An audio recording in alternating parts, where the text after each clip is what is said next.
Let's compare Oppo Find X9 Pro versus Vivo X300. Both utilize a 200 megapixel lens. Oppo uses Samsung's HP5, a 200 megapixel lens. Vivo uses Samsung's HP-B, also a 200 megapixel lens. Both have a 200 megapixel lens. Vivo uses 3 camera while Oppo uses 4. The Oppo has a primary camera LYT828 lens, a Samsung 200 megapixel telephoto lens with a 70mm focal length, a wide-angle JN5 lens, and a single native lens. Vivo has 3 lenses, same as Oppo, a primary lens, a periscope telephoto lens, and a wide-angle lens. The lens is significantly smaller. When compared side by side, it's clear that Oppo's lens bump is superior. Furthermore, the design is much more manageable when held horizontally, making it less likely to get in the way. With Vivo, your fingers often touch the lens cover, making it difficult to hold the phone horizontally for gaming. Oppo's overall grip might be better.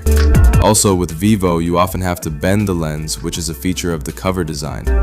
Secondly, looking at the overall dimensions, the two designs are truly identical. You can see that the top design, including the antenna hole, the side and bottom openings, and the speaker openings, are essentially identical.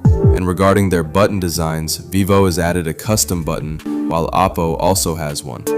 Vivo's custom button is even more impressive than Apple's. And looking at the side buttons, Vivo lacks the camera control button. The most obvious difference between the two is that the Vivo is slightly taller in height and dimensions.